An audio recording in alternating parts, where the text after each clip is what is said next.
close your eyes, relax, rest in the presence, and hold space.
Sarvada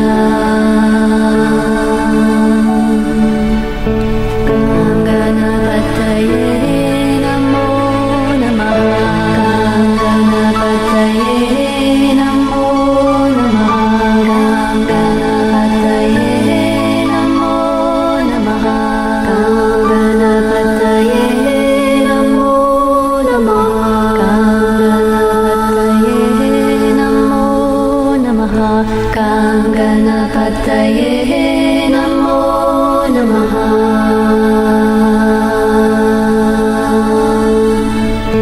Gam Ganapataye Namo Namaha. Gam Ganapataye Namo Namaha.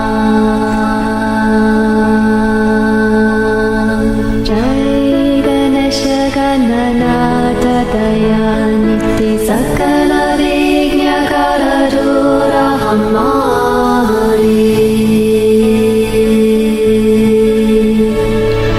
Jai Ganesha Gananatha Dayani Sakala Vigna Karadura Hamari.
Jai Ganesha Gananatha Dayaniti Sakala Vigna Karadura Hamari.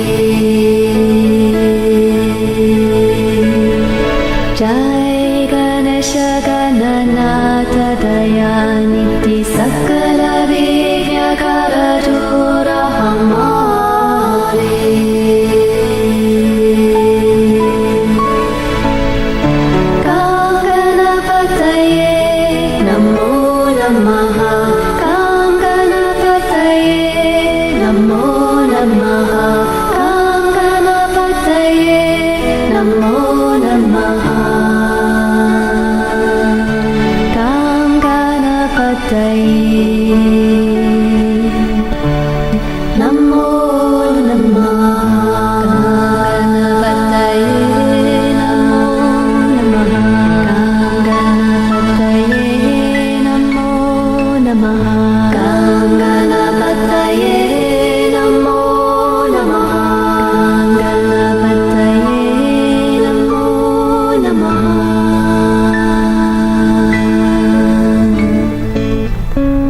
Oh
Namaste. Namaste. Welcome to our weekly online satsang. Satsang being a Sanskrit word that means community of truth. So wherever two or more people come together who are on the path of awakening, self-realization, divine union, we have a satsang. And we strengthen one another exponentially just by joining our presence in our journeys. And we can share our victories, our strengths, and also our challenges. And it's such an important part of the journey. We're really glad you're here tonight. Because that means you've said yes to the journey of self-realization and divine union. And that's what the world needs today. We need the world to shift from a collective insanity of competition, conflict, and war to a new earth, a new global civilization rooted in cooperation, harmony, and peace. And that will require the collective consciousness of humanity to shift. Currently, that's happening one person at a time. But more and more people are awakening, and it's rippling out into the collective consciousness, making it easy for others and actually catalyzing them in their own process. So we have great hope, optimism for the future, in spite of the condition of the world around us today. And part of that is because you're here. Someone wrote and left a comment on our Vimeo platform. Looks like it was this morning. John Mark, I may know you actually, if you're the John Mark I'm thinking of, and said it would be really great if you would give us the words to that beautiful song you play at the beginning of your satsangs. Well, that's Gam Gan Pataye Namaha. And that is it's the Ganesh mantra. Ganesh is this guy back here, who's a dancing elephant up on one leg. And in India, Ganesh is considered to be an aspect of divinity that removes obstacles. So he's very popular. People call upon Ganesh all the time.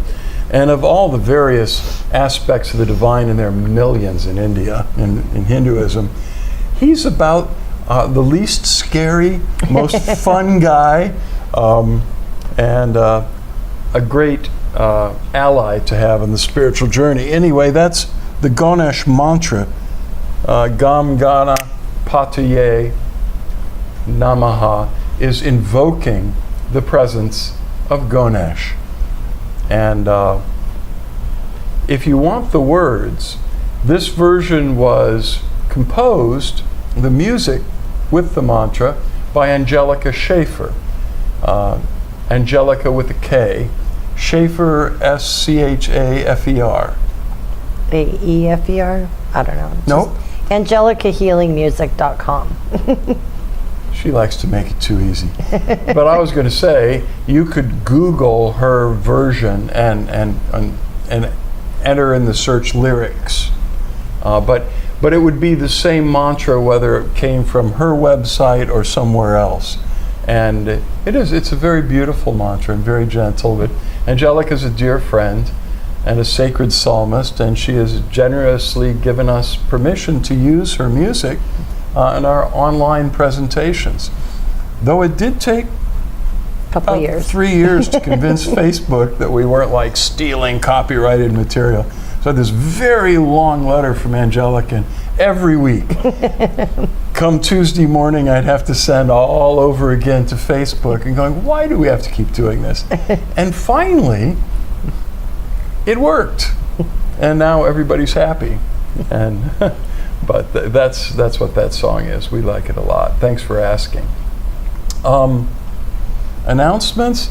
We just started a new book in our book club, the Tao Te Ching. The Tao Te Ching was the seminal work, or it's not actually, I mean, it's in book form, but it was a scroll. But the writing of the Tao Te Ching was by Lao Tzu, who's considered by many to be the founder of Taoism. which is that amazing spiritual tradition that talks about yin and yang, and how what a lot of us consider to be opposing forces in the universe are actually complementary in a dance. Light, dark, birth, death, joy, sadness. You can't know one half of it without knowing the other. There's so much more in the Tao Te Ching, though. It has been translated into English more than any other book in the world next to the Bible. So that's this version that we're using is by Jia Fufeng and Jane English. Came out in 1972, made a huge splash in the consciousness culture of the day. It's very beautiful translation, and we're using the 1997 edition. They've republished it, and the translation's the same, but the paging is a little different, and the intros are a little different. So anyway, if you'd like to join us, we meet at 2 p.m. every Sunday, and we spend about an hour discussing whatever book we're on. And the books we choose are from the mystical contemplative meditation traditions, interfaith. We've done some Christian contemplative books. We did the life and works of Peace Pilgrim, an American amazing lady. And Meditations on the Tarot. we've done a bunch. That was something else. That was something. And I think we did the Emerald Tablet too by Thoth. I think that was thrown in there. We didn't? Oh, okay. Well, we might do that sometime. Okay. Anyway, the Tao Te Ching is an amazing work. I've been an ordained Taoist priest for more than 50 years. And so it's an opportunity to go through the Tao Te Ching, which some people find kind of obscure, and yet it's the foundational philosophy from which came Zen, for instance, and it's and people of all traditions embrace the Tao Te Ching as a great mystical source. It's one of the books that some people, if you ask them, if you could only take one book on a desert island or two, what would it be? The Tao Te Ching is often in that wish list. So 2 p.m.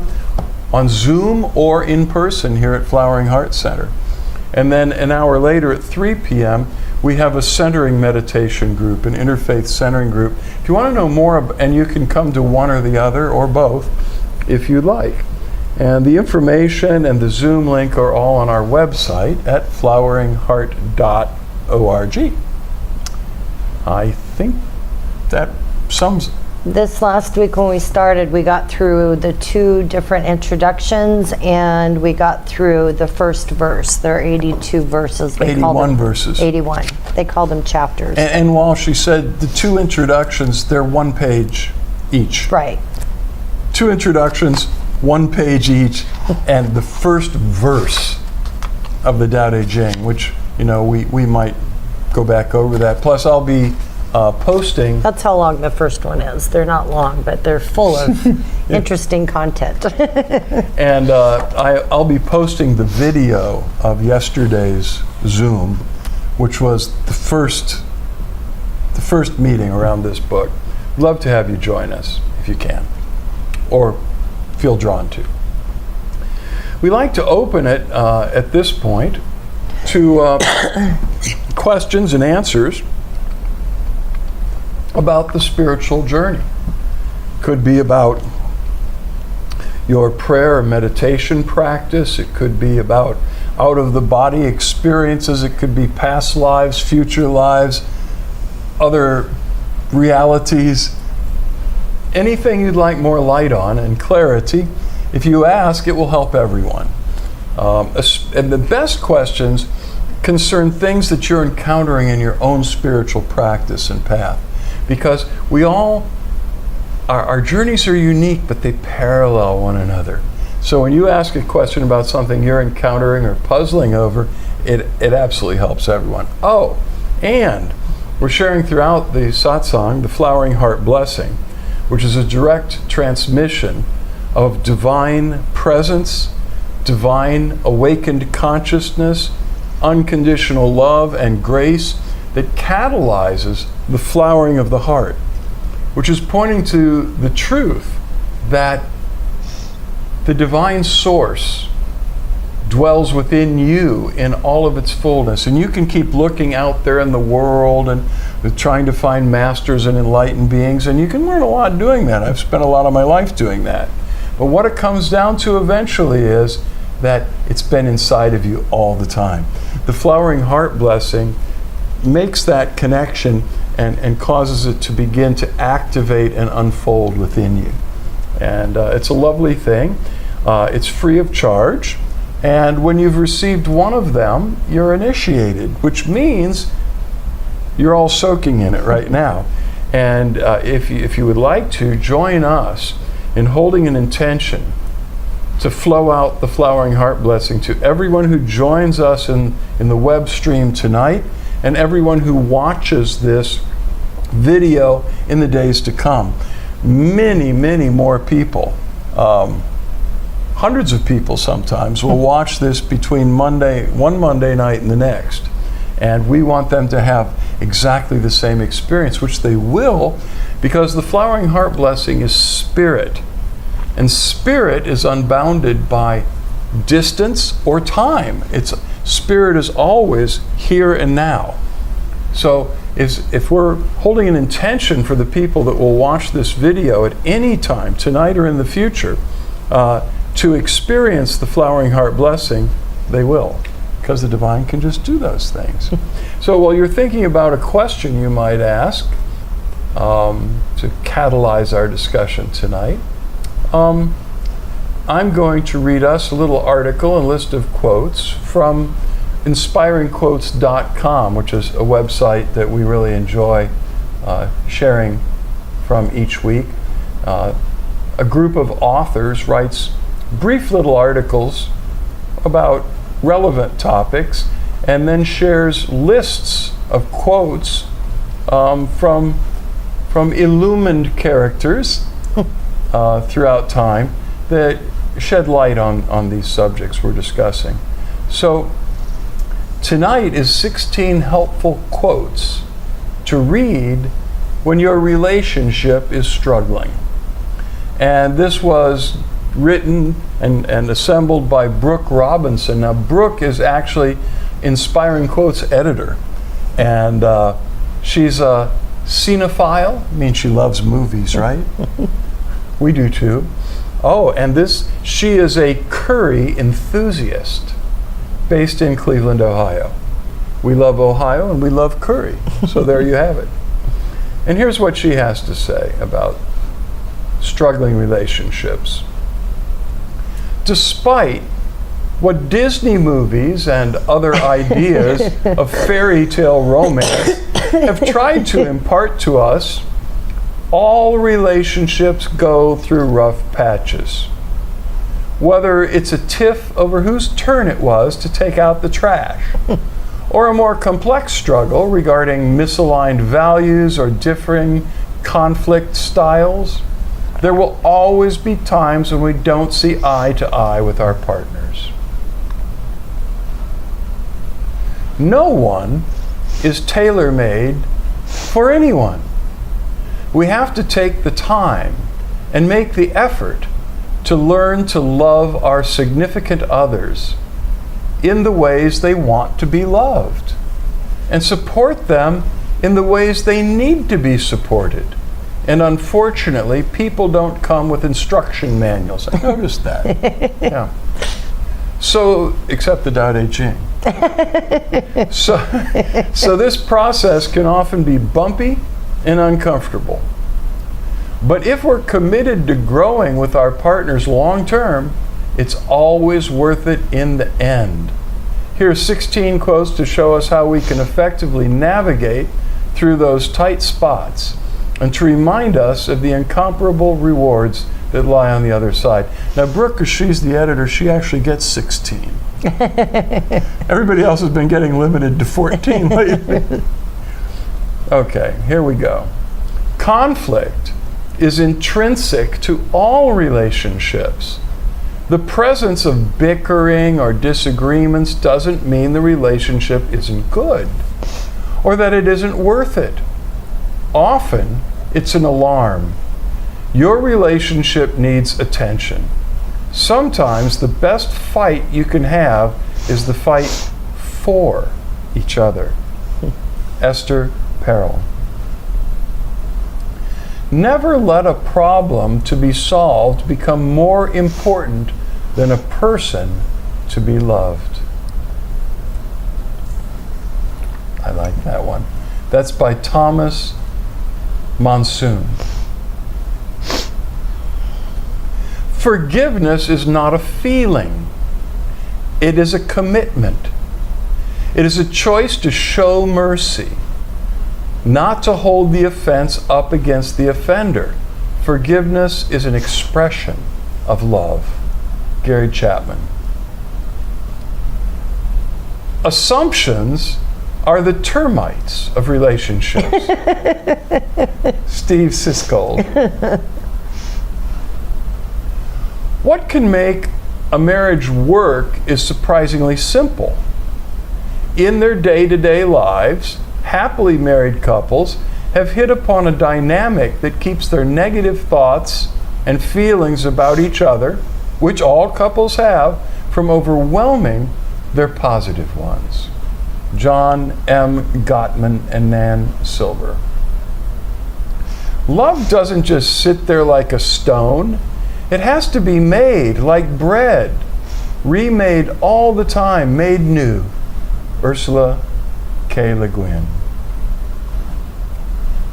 The more reliable and consistent we are in our follow-through on commitments and our relationship repair work, the deeper trust grows. Gina Senerigi? If I butchered that pronunciation, it won't be the first time. No conflict can be solved so long as all parties are convinced they are right. Solution is possibly only when at least one party begins to consider how he might be wrong. Yusuf al-Falah. Taking responsibility, even for a small part of the problem in communication, presents the opportunity for great repair. It's highly effective.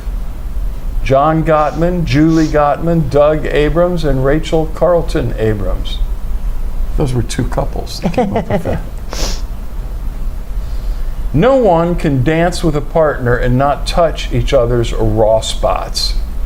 We must know what these raw spots are and be able to speak about them in a way that pulls our partner closer to us. Sue Johnson.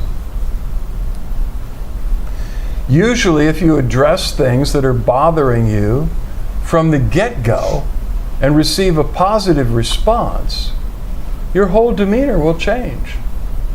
Worries and fears surface more when you are not communicating your concerns and are letting things build up. Amir Levine. Most people think of love as a feeling, but love is not so much a feeling as a way of being present. Richard Rico? You can't read from here. R-I-C-H-O? Ricio? Over time, with training and practice, we can change our responses. We can shift from being reactive individuals to being proactive teammates who, in cooperation with our partner, intentionally shape the transaction between us. In your close relationships, urgency is your enemy and breath is your friend. Terrence Real. That's really good advice. The most important thing in communication is hearing what isn't said. Peter Drucker. No one changes unless they want to. Not if you beg them, not if you shame them, not if you use reason, emotion, or tough love. There's only one thing that makes someone change: their own realization that they need to do it. And there's only one time it will happen: when they decide they're ready. Laurie Duchesne. They don't need to know your side of the story, and you don't need the last word. Seek healing, and you'll find peace in not proving your point. Morgan Richard Olivier. I like that. They don't need to hear your side of the story, and you don't need the last word. Finding peace in not proving your point. That's just lovely. And that was all of them. Oops. Okay.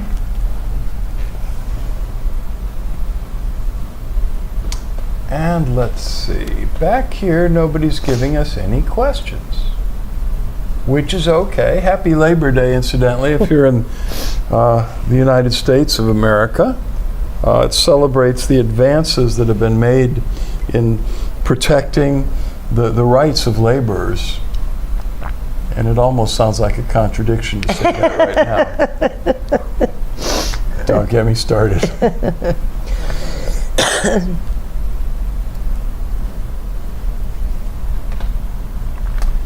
All righty. Any questions? This may be a very short one tonight.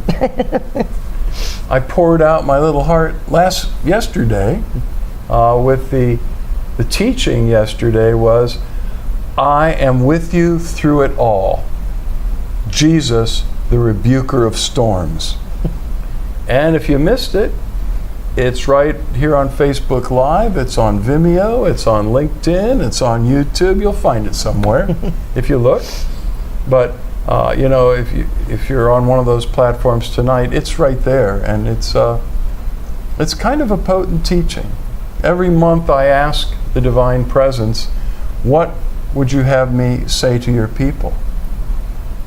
And the Divine said, I'm not afraid of what must be done to set this planet right. And when I heard the Divine say, I'm not afraid of what must be done, I went, ugh. And then the next statement was, and you must not fear either. I am with you through it all, and I will bring you out the other end. I mean, there's some hairy stuff happening on planet Earth as we wind down, thank God, the dark age that we've been going through for some time, and give birth to the new Earth, to the new world. There's a lot between here and that birth being finished. And the Divine said, I'm not afraid of it, and you mustn't be either. And we explore some of the reasons why, when you've heard us say so many times the outer world's a reflection of the inner world, that things may be happening in your outer world that are not a reflection of your inner world. I pointed out that there was nothing in Christ, in him, that got him crucified. It wasn't a reflection of any darkness or any violence within him. He didn't have that. How do we balance that very real statement that the outer world that we're experiencing is a reflection of our inner state, with the fact that we're colliding with external forces and other people's inner worlds, and there's stuff that's being manifested around us that may impact us that is not a reflection of something in us, but something that's in somebody else or something else going on. So it's a sober dose of truth, but truth is always good, and I think it's helpful. And Michael Christopher added that the Gottmans have decades of research on successful couples. Yeah, Michael is a beloved member of our community, and he's a licensed mental health counselor. I hope it's okay that I just outed you, but every once in a while he gives us feedback that only an insider that's been studying mental health currently is in touch with.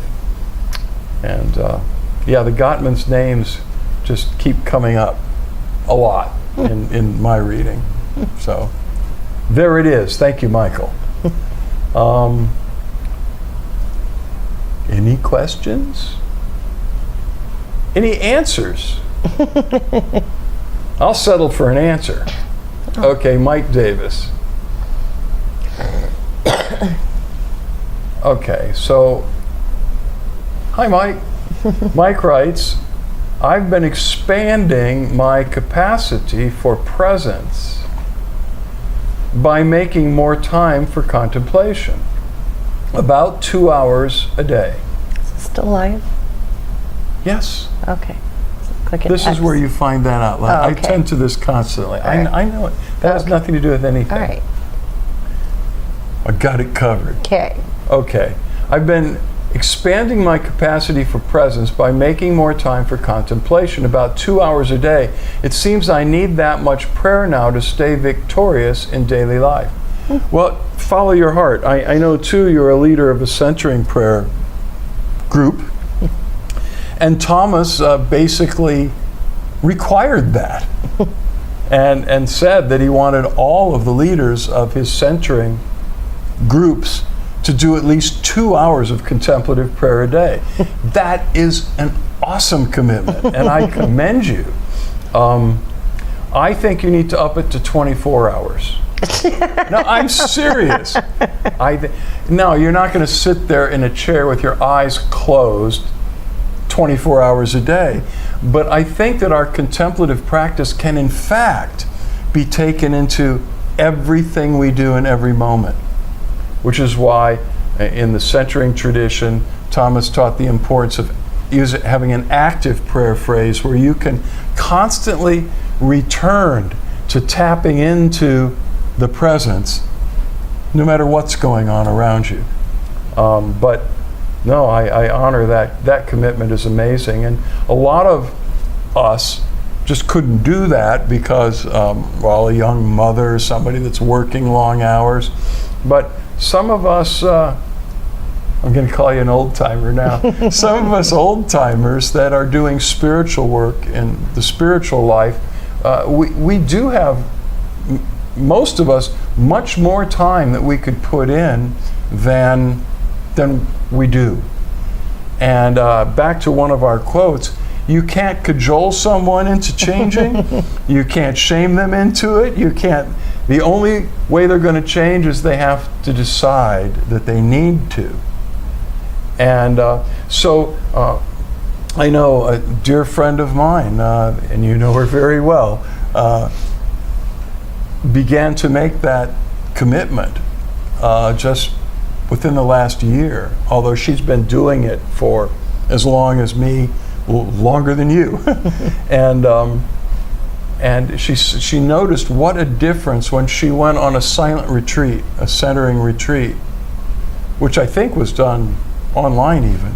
But the difference it made to do at least 2 hours of contemplative prayer. And she does it online every morning. So, I mean, if you need reinforcement to keep up that incredible commitment, you know who we're talking about. Get in touch with her, and it's pretty early in the morning. I don't know when you get up or what your mornings are like, but that's just great. Thanks for sharing that, Mike. Yeah, we have this plaque on the wall and over our fireplace as you head upstairs that says, "Prayer changes things." It just does. Sometimes it's all of our desires and all of our fears and all of our words and all of our feelings can get in the way rather than help. Thomas Keating, a great illuminated monk, used to say repeatedly, God's original language was silence. And so much more transformation takes place in silent reflection. When we simply, the definition that was used a lot in the early church, talking about contemplative prayer, is resting in God. Or what some of us might call resting in the presence. So much happens when we just let go of all of our concerns, all of our thoughts, all of our words, everything we like to be asking God to do. Just let go and just consent to the presence and action of God within you. And when we do that, we begin to transform deeply. It was like God was just waiting for us to shut up and let go. And you hear that through the years, that just let go and let God. And we discovered that that's exactly what we need to do, and it's a whole lot easier said than done. So if you're looking for a meditation practice that centers on the divine within you and leads to divine union, I highly encourage you to check out centering prayer, or what we're sometimes calling centering meditation. We do it every Sunday, and we do it on Zoom as well as here, and people join us from all over the place. You would be welcome. And we won't ask you to do it for 2 hours. 30 minutes in the beginning, and you find out what you need. But the more you give yourself to the presence of God consciously, the more you're transformed.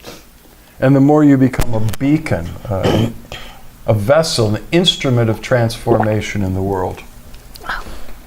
Choked on my tea. Well, don't do that. Okay, any other comments? Detractions? Retractions? Okay, well, I think then it's time to move on. So if you would, just close your eyes and invoke the presence.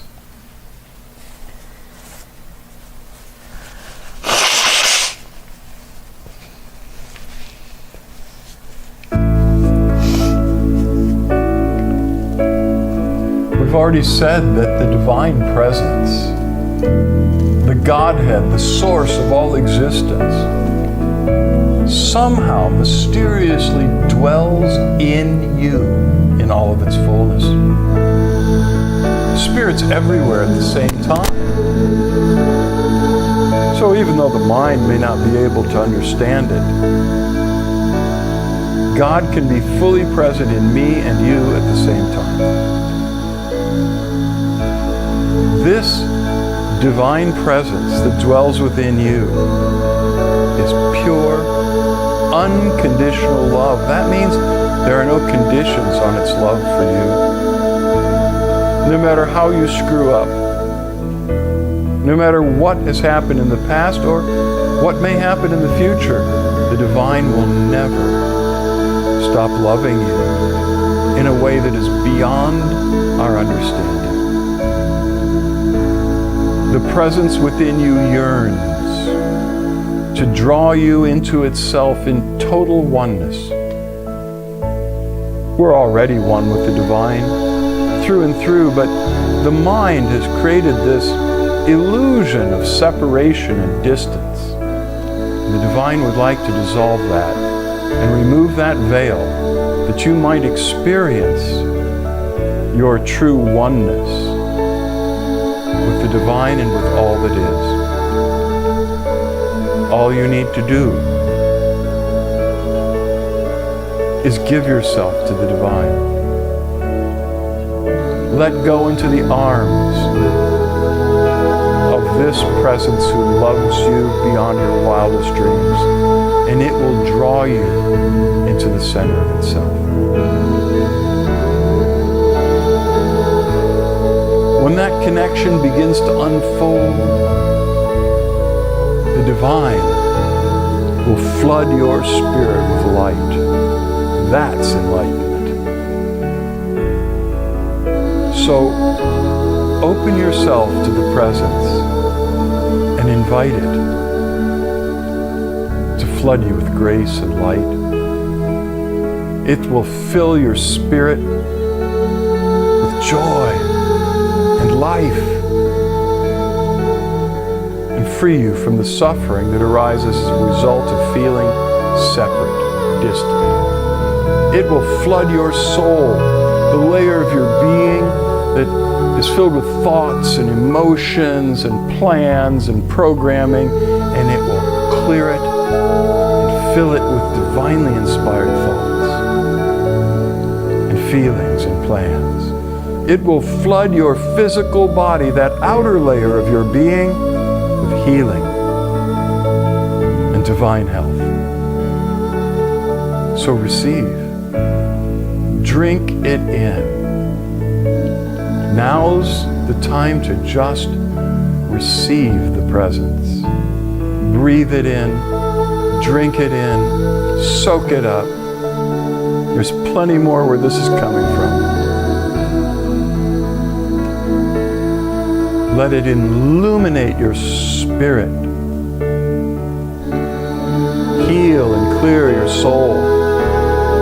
Heal your body and fill it with divine life and flood your relationships with the grace that is needed to heal them and set them right. It will shine through you in the world and touch everyone you encounter to catalyze their own process.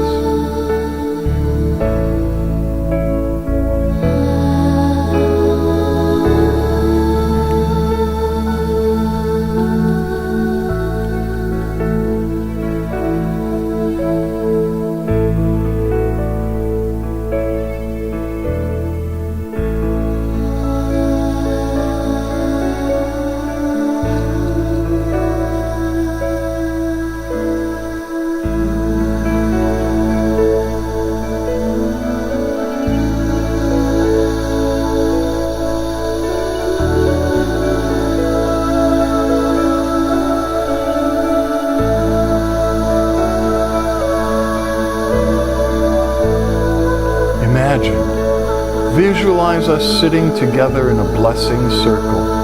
With our eyes closed, let us lift up our hands with our palms open, facing forward, and invite together the divine presence to pour the flowering heart blessing through all of us to each other.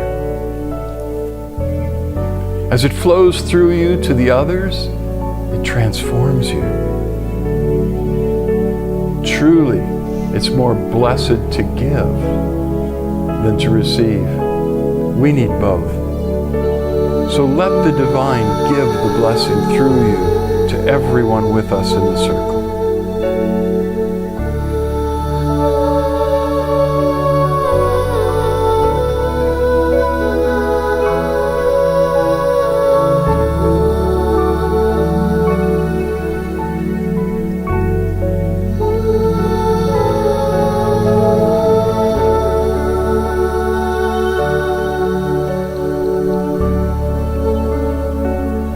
Let us take a special intention tonight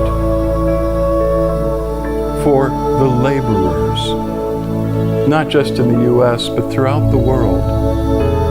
The people who do the work with their hands, who harvest our crops and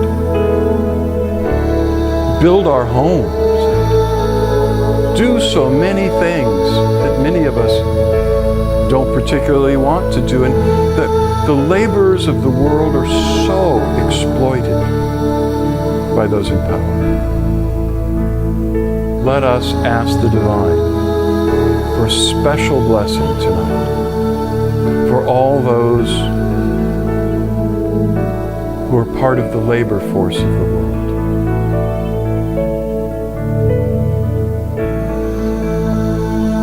That they may be appreciated, protected, and provided for in a way that is commensurate with their true contribution to the world.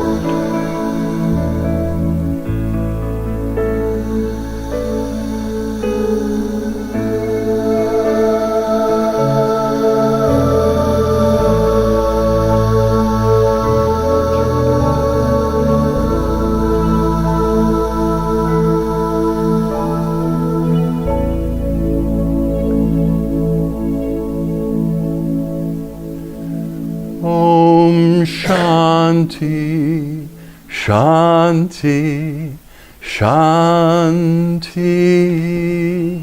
Om, peace, peace, peace. And now just relax, rest your hands somewhere in your laps. And when you're ready, open your eyes and And begin to make direct eye contact with Suzanne and or me, either or both of us, as we begin the light meditation. During this meditation, Suzanne and I are flooded with oceans of light, and love, and grace, and it floods through our whole being to you, especially through our eyes, the windows of the soul. All you need to do is keep making direct eye contact and receive. The light streams out through our eyes, in through your eyes, into your heart of hearts, to cause the light of awakening and the flames of divine love to burn brighter and brighter within you. Just receive.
close your eyes now.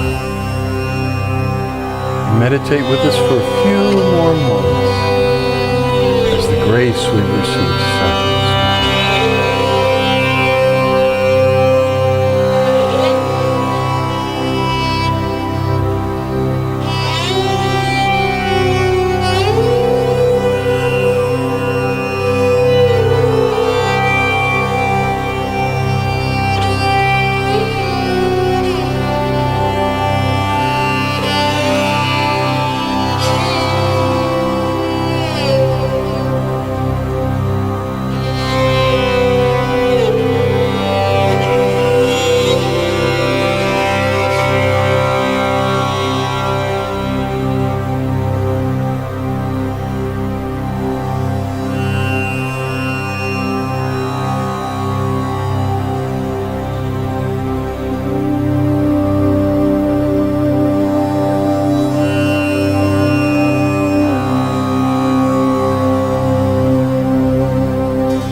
Now keep meditating as long as it feels nice to you. Or you could lie in Shavasana. Shavasana is the easiest yoga pose of all. Just find a place to lie down on your back that's comfortable.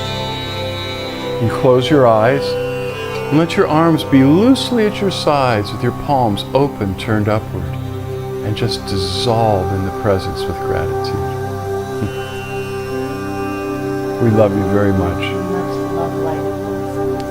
Until we meet again, know that the divine in us beholds the divine within you, and we bow to you.